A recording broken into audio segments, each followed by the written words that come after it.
Segment کی طرف چلتے ہیں، آپ کا میرا ہم سب کا پسندیدہ سیگمنٹ روحانی گلدستہ۔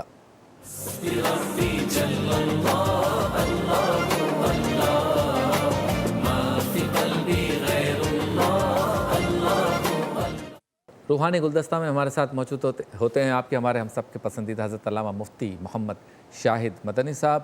اور مفتی صاحب یہ بتائیں، کچھ لوگوں کو یہ پسند ہوتا ہے کہ ان کی کوئی تعریف کرتا رہے، یا وہ خود اشارتاً یا کھل کر اپنی گفتگو میں اپنی ہی تعریف کر رہے ہوتے ہیں۔ اس خود پسندی کے بارے میں کیا کہتے ہیں ہمارے اولیاء کرام، تصوف والے ہمارے جو لوگ ہیں جو قرب الہی رکھتے ہیں، وہ کیا کہتے ہیں؟ خانقاہی نظام میں اسے کس طرح سے دیکھا جاتا ہے خود پسندی؟ بسم اللہ الرحمن الرحیم۔ باطنی مہلک امراض میں سے ایک مرض عجب پسندی اور خود پسندی ہے، اور یہ اتنا خطرناک ہے کہ بعض اوقات برسا برس کی ریاضت کو برباد کروا دیتی ہے۔ یعنی میں اپنے آپ کو، اپنی تعریف کو سننا چاہنا، اپنی تعریف کو عام کرنا، اور یہ وبا آج ہمارے معاشرے میں، ہمارے مذہبی طبقے میں بہت زیادہ ہے۔ صوفیہ میں ایک طبقہ گزرا ہے ملامتی گروہ، جنہیں فرقہ ملامتیہ کہا جاتا تھا۔ اچھا، یہ صوفیہ کا وہ طبقہ تھا جس کا آغاز حضرت ذوالنون مصری رحمہ اللہ سے ہوا، کہ جو باقاعدہ طور پر عوام الناس میں کوئی ایسا کام کیا کرتے تھے کہ جس کی وجہ سے عوام انہیں ملامت کرے، اچھا، تاکہ ان کا جو ولی ہونا ہے وہ چھپا رہے اور وہ لوگوں کے درمیان جو ہے ظاہری عزت نہ پائیں اور اللہ کو خوش کر دیں۔ واہ واہ۔ یہ طبقہ کیا کیا کرتا تھا؟ ایسے شرعی ہیلے، مثال کے طور پر مسافر اگر کوئی شخص ہے تو اس پر رخصت ہے کہ وہ روزہ نہ رکھے، تو یہ مسافر ہوا کرتے تھے، حالت سفر میں ہوتے تھے، کسی دوسرے علاقے میں جاتے تھے، اور وہاں پر جا کر بازار میں کھانا اور پینا شروع کر دیتے۔ اب بازار میں رمضان کے مہینے میں کوئی شخص کھڑا کھا پی رہا ہو تو لوگ اسے کیا کہتے ہیں؟ تو اب وہ دیکھنے والے کہتے ہیں بھائی تم بازار میں سرے عام کھا رہے ہو، یہ کوئی جواب نہ دیتے۔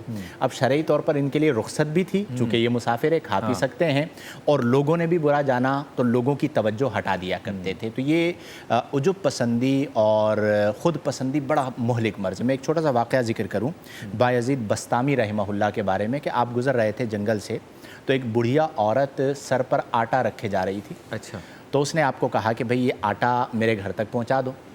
تو آپ رحمہ اللہ نے شیر کو اشارہ کیا کہ ادھر آؤ۔ شیر آ گیا، وہ آٹا لیا، شیر پر رکھ دیا اور کہا جائیے یہ آپ کے گھر تک شیر آٹا پہنچائے گا۔ اچھا، وہ بڑھیا بھی بڑی بے نیاز تھی، وہ بھی جانے لگی۔ تو آپ نے آواز دے کر کہا کہ بڑھیا جا تو رہی ہو، یہ بتاؤ کہ جب لوگ تم سے پوچھیں گے کہ تمہارا آٹا شیر لے کر آ رہا ہے تو تم کیا کہو گی؟ تو اس بڑھیا جو دانا تھیں بڑا خوبصورت جواب دیا۔ اس نے کہا کہ میں انہیں بتاؤں گی کہ ایک خود نما متکبر شخص نے اس شیر کو آٹا پہنچانے کے لیے میرے گھر تک بھیجا۔ اچھا، تو آپ حیران ہو گئے، آپ نے کہا تم مجھے جو ہے وہ متکبر کہہ رہی ہو، خود نما کہہ رہی ہو؟ تو کہا اور کیا کہوں؟ بلکہ کہا ایک ظالم خود نما شخص نے۔ تو کہا مجھے ظالم کہہ رہی ہو؟ تو اس نے کہا اور کیا کہوں؟ اللہ نے تمہیں مکلف کیا کہ میری مدد کرو، اور تم نے اپنا بوجھ ایک بے زبان جانور پہ ڈال دیا۔ اچھا، چونکہ اسے تو مکلف نہیں کیا گیا کہ میری مدد کرے، انسان تو تم ہو، تو یہ ظلم نہیں تو اور کیا ہے؟ کہا خود نما کیوں کہا؟ اس لیے کہا کہ تمہیں اپنی تعریف سننا پسند ہے، کہ لوگ پوچھیں گے تو تم کیا کہو گی، تم نے مجھے اس لیے کہا نا۔ تو میں یہ کہوں گی کہ ایک ظالم خود نما شخص سے ملاقات ہوئی تھی۔ بایزید بستامی رحمہ اللہ فرماتے ہیں کہ بس اس واقعے نے میری زندگی کو یوں بدلا کہ اس کے بعد میں نے کرامت کو ظاہر نہیں کیا۔ اور یہ ایک بہت بڑا مقام ہوتا ہے کہ بندہ شرف رکھتا ہو، مقام رکھتا ہو، لیکن اپنے دل میں عاجزی رکھے۔ اس وبا نے ہمارے مذہبی طبقے کو بڑا برباد کیا۔ بعض لوگوں کو میں نے دیکھا ہے ایسی صوفیانہ گفتگو کریں گے جس کی انتہا نہیں ہے، لیکن ان کے عمل کو دیکھا جائے تو عملی طور پر خود نمائی پسند ہوتی ہے، کسی اور کی عزت جو ہے وہ ہضم نہیں ہوتی۔ تو دعا کرنی چاہیے کہ اللہ تعالی ہمیں عجب پسندی اور خود نمائی سے بچائے، پھر انشاءاللہ ذوق عبادت، شوق عبادت اور ریاضت اور جو مجاہدات ہیں اس کے ثمرات ملیں گے۔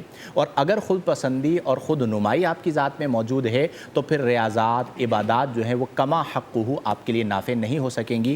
میں اللہ کے حضور دعا کرتا ہوں اللہ مجھ گناہگار کو اور ہم تمام سننے والوں کو، ہمارے تمام سننے والوں کو اس مہلک مرض سے نجات عطا فرمائے۔ آج کا وظیفہ بتا دیجیے مفتی صاحب۔ جی، آج کا وظیفہ ہے سورہ قریش، لإیلاف قریش ایلافہم رحلۃ الشتاء والصیف، آخر تک۔